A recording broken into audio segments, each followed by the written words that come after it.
আরজিকর কাণ্ড নিয়ে তোলপাড় গোটা রাজ্য। হাইকোর্টের নির্দেশে গোটা ঘটনার তদন্ত ভার গিয়েছে সিবিআই এর হাতে। তারাই ঘটনার তদন্ত করছে। তবে ঘটনার মোড় কোন দিকে গড়াচ্ছে তা নিয়ে সকলেই ধন্ধে। তার মধ্যে কখনো কখনো আবার উদরপিণ্ডি বুদোর ঘাড়ে চাপছে। এই যেমন রবিবার সাত সকালে ঘুম ভাঙতেই হাওড়ার সাকরাইলের হাটগাছার বাসিন্দা মদন পারুইয়ের বাড়িতে সিবিআই আধিকারিকদের খটখট করে কড়া নাড়া। সৌজন্যে আরজিকর কাণ্ডে সিবিআই তদন্ত। মদনবাবু প্রায় 1 ঘন্টার বেশি সময় ধরে সিবিআই আধিকারিকদের যাবতীয় কাগজপত্র দেখানোর পর আধিকারিকরা বুঝতে পারেন যে তাদের ভুল হয়েছে। অকারণে বিরক্ত করার জন্য শেষমেশ ক্ষমা চাইতে বাধ্য হন সিবিআই আধিকারিকরা। যারা ঠিকমতো বাড়ির ঠিকানা খুঁজে পায় না, সেই তদন্ত এজেন্সির তদন্ত নিয়ে রীতিমতো ক্ষোভ প্রকাশ করলেন এবারে বাসিন্দারা। তাদের প্রশ্ন, তিলোত্তমার পরিবার কি আদৌ বিচার পাবে? আরজিকর হাসপাতালে গত 9 আগস্ট এক ডাক্তারকে নির্মমভাবে খুন করা হয়। প্রথমে এই খুনের তদন্তভার লালবাজার নিলেও পরে কলকাতা হাইকোর্টের নির্দেশে সিবিআই তদন্ত শুরু করে। সিবিআই তদন্ত শুরুর পর ওই হাসপাতালের প্রাক্তন সুপার সন্দীপ ঘোষ সহ অভয়ার পরিবারের লোকেদের সঙ্গেও কথা বলেন। রবিবার সকালে এই ঘটনার তদন্তে হঠাৎ সিবিআই তদন্তকারী দল সাকরাইলের হাটগাছায় সন্দীপ ঘোষের ঘনিষ্ঠ তারামা বিল্ডার্সে হানা দেয়। ওই বিল্ডার্সের মালিক মদন পড়ুইকে তার ব্যবসার কাগজপত্র দেখাতে বলেন। ব্যবসার কাগজপত্র পরীক্ষা করে সিবিআই আধিকারিকরা বুঝতে পারেন তিনি ওষুধ বা চিকিৎসার যন্ত্রপাতি সরবরাহের ব্যবসার সঙ্গে যুক্ত নন। এমনকি হাসপাতালের প্রাক্তন সুপার সন্দীপ ঘোষকেও চেনেন না। তখন সিবিআই আধিকারিকরা তাদের ভুল বুঝতে পারেন এবং বুঝতে পারেন যে তারা ভুল জায়গায় এসে পড়েছে। মা তারা ট্রেডার্সের বদলে তারা মা তারা বিল্ডার্সে ঢুকে পড়েছেন। শেষমেশ তারা ওই দোকানের মালিক মদন পারুইয়ের কাছে হয়রানির জন্য দুঃখ প্রকাশ করেন।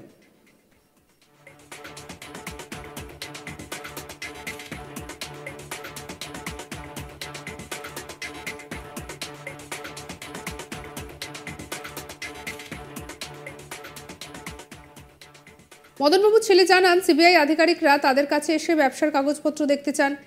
তিনি তাদের সবকিছুই দেখান, ভুল বুঝতে পারেন, ক্ষমা চান, তবে তিনি তাদের তদন্তে সব রকম সাহায্য করবেন।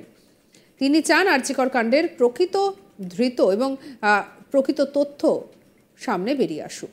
কি বলছেন ব্যবসায়ী সৌমেন্দু পারুই, শুনবো। আমার বিল্ডার্স সম্পর্কে ওনাদের একটা কুয়াশা তৈরি হয়েছিল। আমি যেটা দেখলাম নিউজে দেখলাম যে বিপ্লব সিংহের নামে একটা এসেছে, তো ওনার তারামা ট্রেডার্স চালাচ্ছে। তো সেই কারণে এবার তারামা বিল্ডার্স এবং তারামা ট্রেডার্স সেটা ওনারা কনফিউশনে হয়ে গেছে। তো সেই কারণে উনি এসেছেন আমাদের বিল্ডার্সে।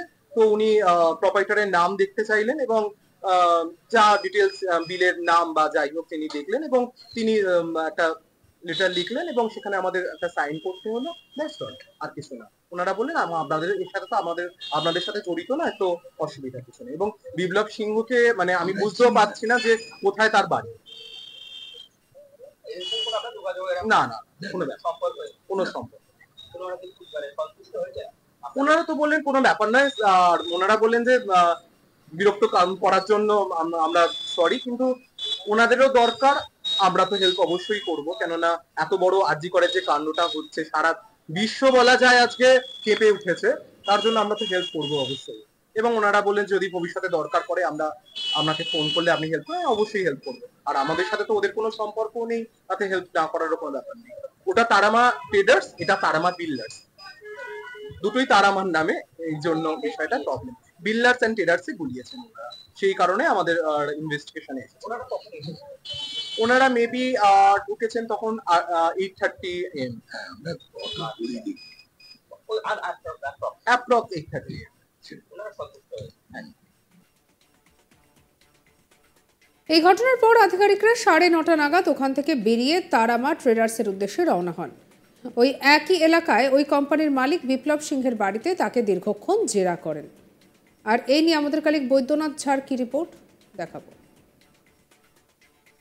সিবিআই আধিকারিকদেরকে এই নির্দেশ দেওয়া হয়েছে, তদন্ত করছেন, তদন্তর ভার রয়েছে, যেখানে গোটা দেশের মানুষ তাকিয়ে রয়েছে যে আরজিকর ঘটনা যেটা হয়েছে অভয়ার কাণ্ড, তার যে তদন্ত সেটা সিবিআই একমাত্র সঠিক তদন্ত করতে পারবে। কিন্তু সেই সিবিআই আধিকারিকরা আজকে সকাল যখন হাওড়া তদন্ত করতে আসেন হাওড়া সাকরেল হাটগাছা এলাকা, সেইখানে যে বিপ্লব বাবুর বাড়ি, সেইখানে মা তারা ট্রেডার্স এর জায়গা মা তারা বিল্ডারে পৌঁছে যান ও সেইখানে প্রায় দীর্ঘ 1 ঘন্টার বেশি তারা তদন্ত করেন যে মদন ঘড়াই আছেন যে মা তারার বিল্ডার্স এর যে মালিক, তার সঙ্গে কথা বলেন, তাকে কাগজপত্র দেখাতে বলেন।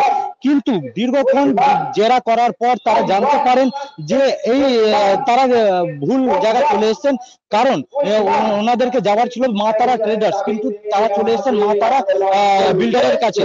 যদিও যখন মধুসূদন বাবুকে জিজ্ঞেস করা হয় যে আপনি সন্দীপ ঘোষকে কিভাবে চেনেন বা কি রয়েছে, তখন তিনি বলেন যে আমি তো চিনি না, কে রয়েছেন কি যোগসূত্র রয়েছে।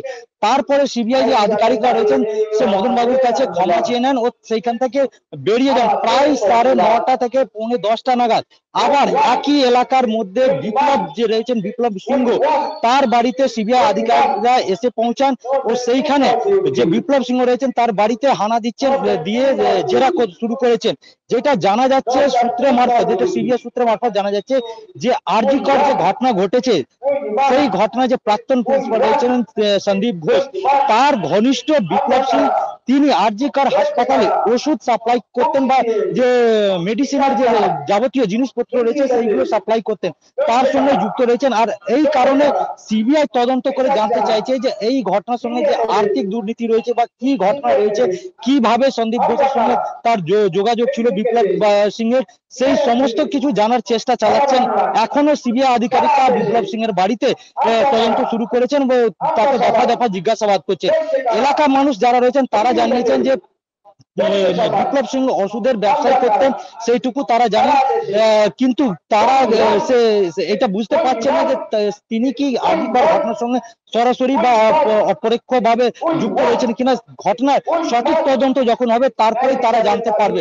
কিন্তু প্রশ্ন উঠছে যে সিবিআই যে একটা তদন্তকারী দল রয়েছে তার কাছে ভুল ইনফরমেশন ছিল বা তারা ভুল অ্যাড্রেসে চলে গেছে, তার কাছে সঠিক অ্যাড্রেস ছিল না। যেখানে মা তারা ট্রেডার্সে যাওয়ার কথা সেখানে মা তারা বিল্ডার্সে কি করে পৌঁছে যায়, এই নিয়ে প্রশ্ন উঠছে। আর এই যে ঘটনাটা আপনারা শুনলেন, এই ঘটনাকে কেন্দ্র করে স্বাভাবিকভাবেই এলাকাতেও একেবারে হই হই রই রই পড়ে গেছে। কি করে এত বড় একটা সংস্থার এমন একটা ভুল হতে পারে, যে বাড়িতে যাওয়ার কথা সেই বাড়িতে না গিয়ে অন্য এক বাড়িতে। তবে এই যে ঘটনাটা যেটা সামনে এসেছে, তারপরে স্বাভাবিকভাবেই আবার নিন্দার ঝড় উঠেছে। মানুষজন প্রশ্ন করছেন যে এরকমভাবে যদি তদন্ত প্রক্রিয়া এগোয় তাহলে আদৌ দোষীরা শাস্তি পাবে তো? আদৌ সঠিক পথে তদন্ত এগোচ্ছে তো? আরজিকর কাণ্ড নিয়ে বর্তমানে একেবারে রাজ্য রাজনীতি তোলপাড় হয়ে রয়েছে। আর এই পরিস্থিতিতে এত বড় একটা ভুল প্রশ্নের মুখে ফেলেছে। সঙ্গে রাখুন আজ তাক বাংলাকে, সাবস্ক্রাইব করে নিন।